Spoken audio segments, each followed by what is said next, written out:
place itself it's a beautiful place, and there is quite a bit of adventure to be had.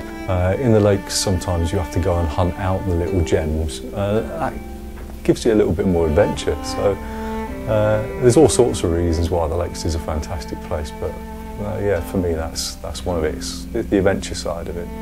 Go out cragging, and if there's nobody about and you're up on a belay, the wind's slightly blowing, got the clouds rumbling by, then you'll soon fall back in love with it.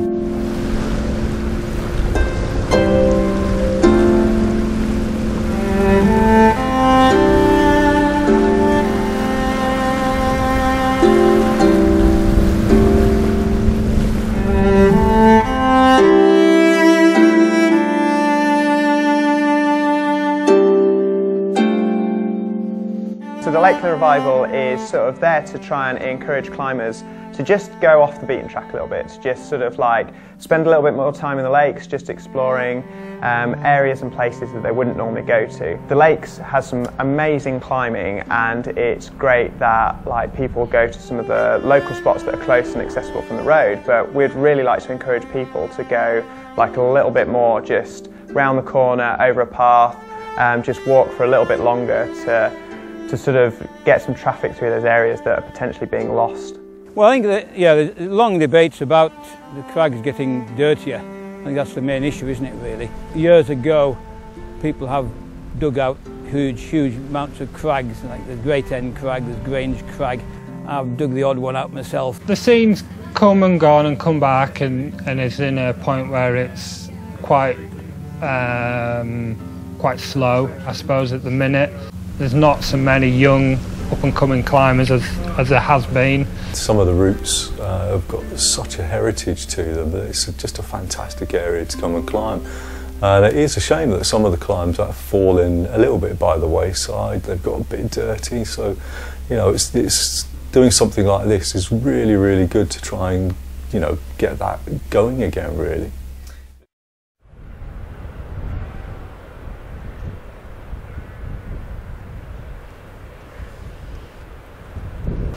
I've just realised where it goes.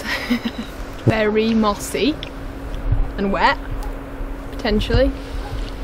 So we're going to do an abseil to give it a scrub.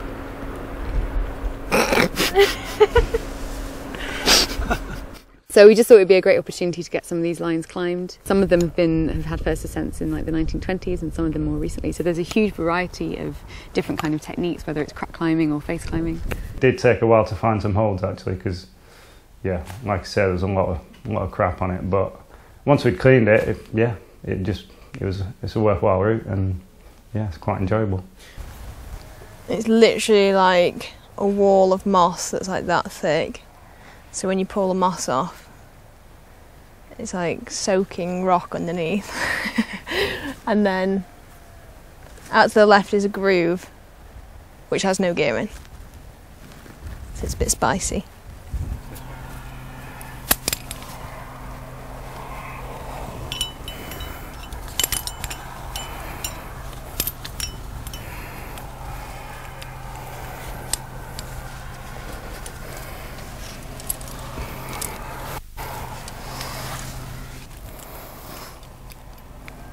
It's a bit good, and I'll leave it.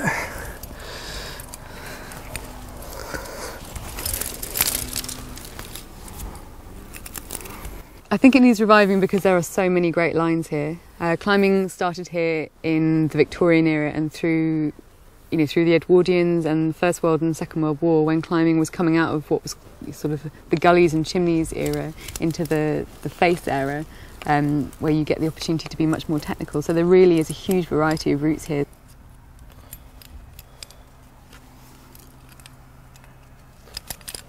Not even sure if I should be topping out this way, but I'll go.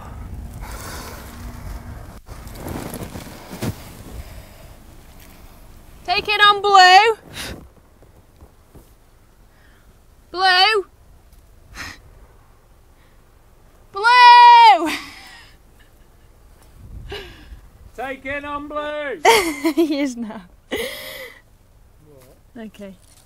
It's especially interesting, I think, that the Lakeland Revival is happening this year because it is a centenary of the First World War, and that had such a huge effect on the climbing community in the Lake District. I mean, the Felham Rock Climbing Club, it was the first rock climbing club, started in the early 1900s, and a third of their membership died in the First World War. So for me, that's very, very poignant, and I think it's a good time for us to come back to the Lake District and remember the pioneers of British rock climbing, which really were here. Well, there's not many footholds.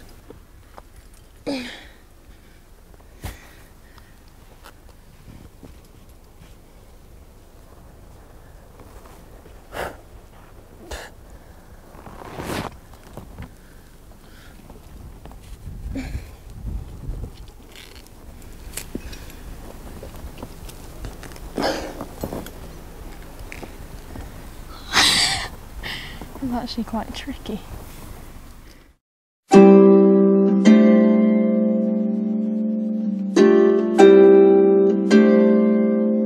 So in the afternoon we went over to Great End Crag in Borrowdale, and it was about 5 o'clock in the afternoon, and the approach to this was pretty epic. You could tell not many people went to this crag. It was like, there was ferns and trees, and it was basically bushwhacking to get up there. So we decided not to have it because we didn't really have time, and we were going to have a look at Nagasaki Grooves. We went up 2 pitches of the E1 first, and then Ryan was going to have a go at the E4 pitch. Not even sure if I've come up the right groove. Might have to get across there.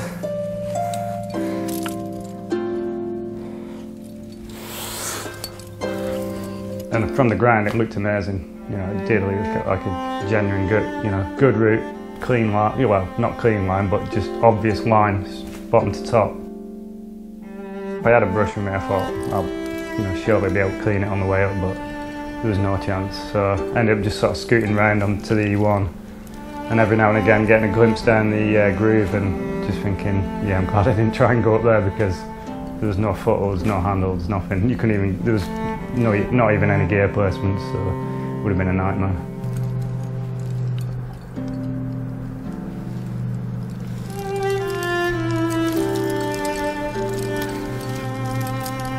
It was really great to go up to the Lake District and meet all the shop staff and locals who are really enthusiastic about the area, and it is actually thriving, the climbing in the lakes, but we just need more people outside of the lakes to come up and visit at the weekends and for holidays.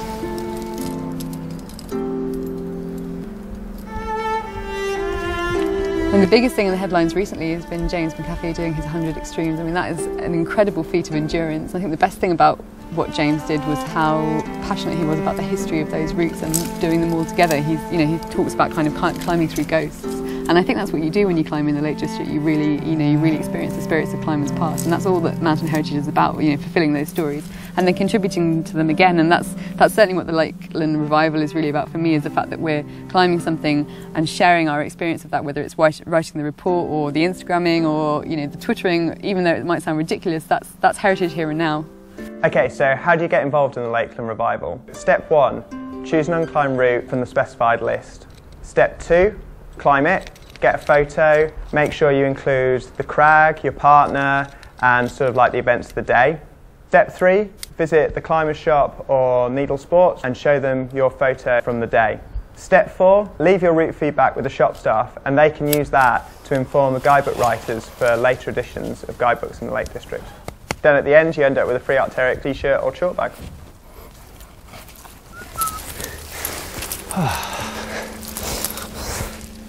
All right, Kay, I'm safe. Beautiful. You've been getting bored up here.